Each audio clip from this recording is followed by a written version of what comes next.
kabar rekan-rekan Fit in Line? Harapan saya baik.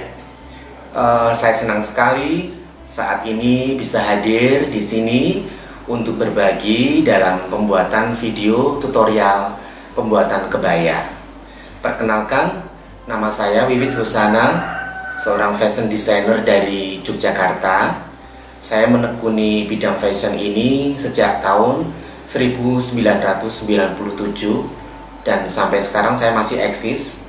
Saya memiliki workshop pembuatan kebaya dan juga aktif untuk berbagi ilmu di dunia pendidikan, tentunya di SMK, jurusan Tata Busana, di universitas, dan di berbagai komunitas-komunitas fashion.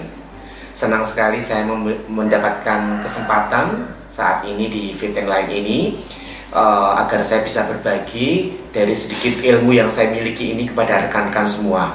Harapan saya ilmu yang saya berikan nanti bisa memberikan manfaat dan bisa diaplikasikan untuk pembuatan kebaya.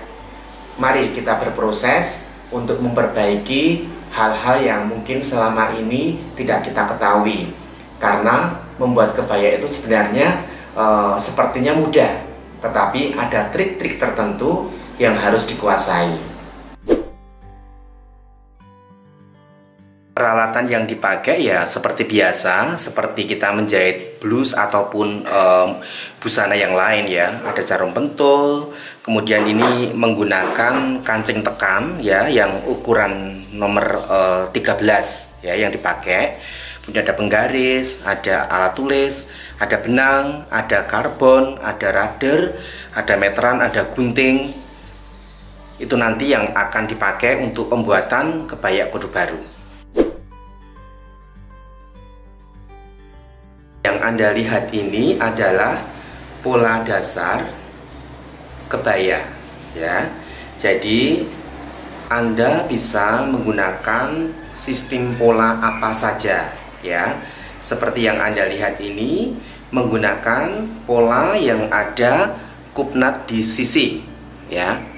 Kupnat yang ada di sisi ini adalah 3, sehingga nanti panjang sisi badan depan itu lebih tinggi 3 cm dibanding yang panjang sisi belakang ya. Ini 3 cm itu dibikin miring ke arah puncak BH. Kemudian yang perlu diperhatikan lagi adalah besarnya kupnat. Kupnat di pinggang ini adalah 3 cm. Kemudian di empire ini juga harus sama, jadi 3 cm. Jadi pembuatan kupnat kebaya itu tidak seperti membuat tumpeng ya. Jadi dari pinggang langsung menuju ke titik BH-nya dan runcing, tetapi harus seperti ini ya. Jadi naik dulu ke titik empire. Titik empire itu adalah garis di bawah bra, di bawah BH yang paling menjorok ke dalam. Nah, tiap orang memiliki tinggi empire yang berbeda-beda. Jadi memang harus diukur. Kemudian yang harus dirubah lagi adalah bagian princess ya. Jadi nanti kalau sudah membuat kebaya yang sesungguhnya, kupnat yang ada di sisi ini ditutup ya, ditutup. Jadi ini bertemu. Kemudian bagian princess ini otomatis akan terbuka. Nah, kalau sudah, kita perhatikan trik yang sangat penting yaitu di bagian leher belakang ya. Jadi kalau membuat kebaya kudu baru itu bahunya tidak seperti membuat blus ya. Kerung leher belakang itu tidak serong, tetapi dibikin lurus ya. Ini yang saya kasih tanda merah, ini adalah yang akan dipakai untuk membuat bahu dan kerung leher belakang kerah dari kebaya kudu baru. Jadi dari ujung bahu atas ini kita turunkan 1 cm. Kemudian kita garis dari ujung bahu, kita garis lurus. Kemudian kita garis siku-siku dari tengah leher belakang, ya. Ini adalah siku-siku. Nah, dari siku-siku ini kita lurus ke sini, kemudian kita luruskan sampai ujung bahu. Nah, nanti yang akan dipakai adalah yang berwarna merah ini. Kupnat yang ada di belakang ini besarnya sama, yaitu 3 cm. Nah, tingginya kupnat seberapa? Tingginya kupnat sama dengan tinggi BH. Ya, kalau tadi di depan tinggi BH-nya kita buat 15. Kemudian tinggi empire-nya kita buat 8, ya. Kemudian turunnya berapa? Turunnya biasanya kalau saya dari pinggang ke bawah ini turun sekitar 16 yang di depan, yang di belakang ini turunnya 14 cm. Dan lagi, ini adalah pola dasar kebaya, ya. Ini lehernya, leher pola dasarnya seperti ini. Nanti kita rubah menjadi pola kerah syal, ya. Jadi nanti polanya itu kerahnya syal, kemudian ada beef-nya, yaitu berupa garis kotak yang ada di tengah depan.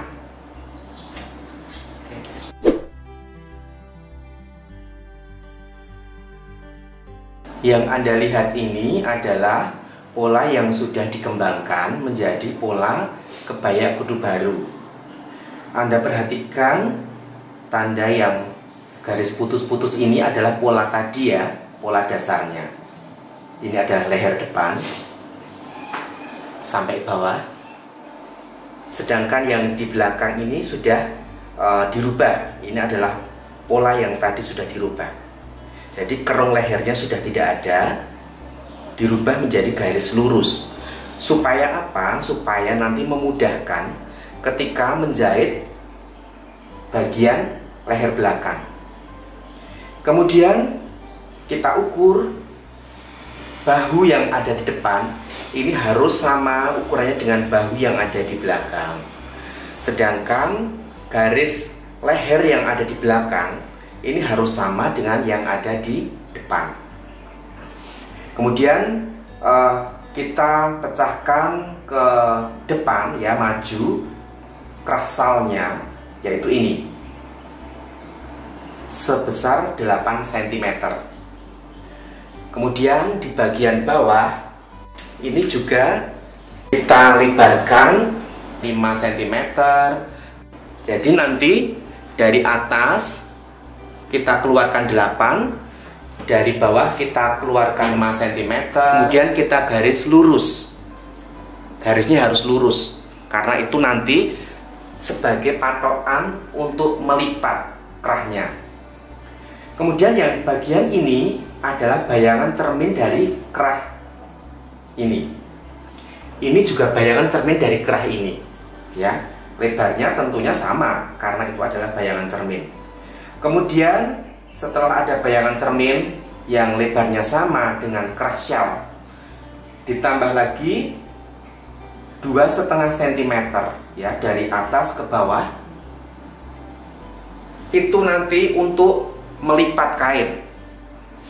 Kalau tidak ada 2,5 ini, nanti untuk melipat kainnya jadi tidak rapi, ya. Jadi triknya adalah selalu menambahkan 2,5, 3 cm juga bisa, tetapi saya biasa menggunakan 2,5 cm supaya nanti lipatannya itu rapi. Kemudian ini adalah princess yang sudah dibuka, ya. Tadi ketika ada kupnat sisinya membuka, princessnya masih nutup. Nah, sekarang karena kupnat sisinya ini sudah nutup, otomatis princess ini menjadi membuka.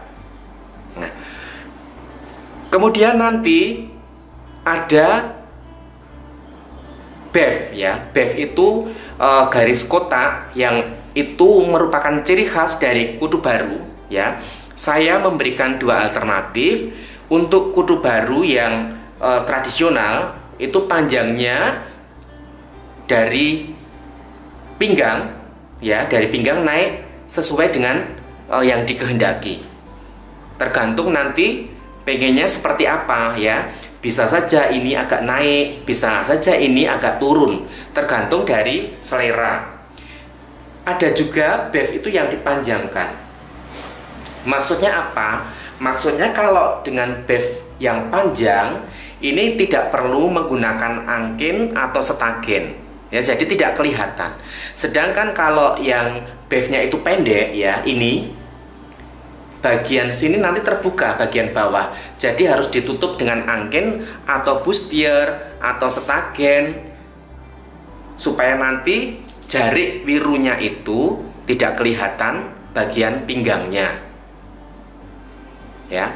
Jadi setelah Anda perhatikan pola yang seperti ini, trik-triknya yang begitu kelihatan adalah lebar kerahnya 8 cm, kemudian lebar bevnya 5 cm, kemudian ada kupnat princess, kemudian kerung leher di belakangnya sudah hilang, diluruskan supaya mempermudah ketika menjahit leher yang ada di belakang ini.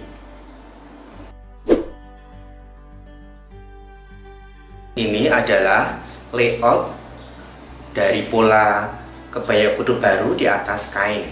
Ya, ini yang dipakai adalah bahan lace. Jadi bahan ini nanti stretch. Jadi memang bahan yang stretch atau mulur ini paling cocok untuk pembuatan kebaya.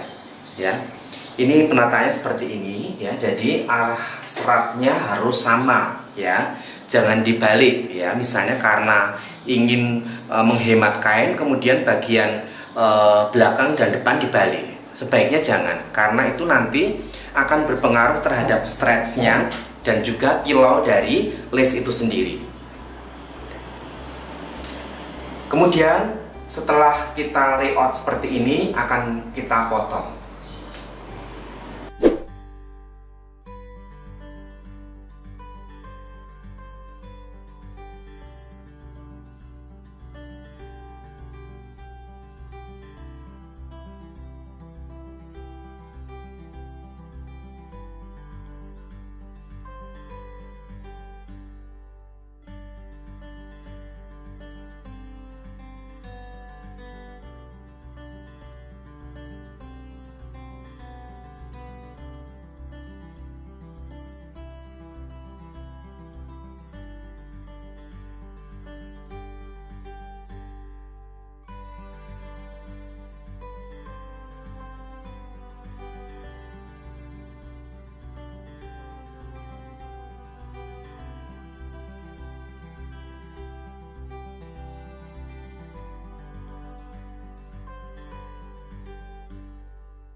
Ini adalah salah satu contoh yang sudah dipotong, ya.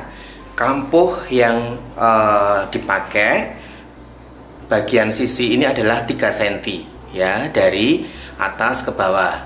Kemudian yang ada di bawah ini kampuhnya nanti dilipat, ini sebanyak 4 cm.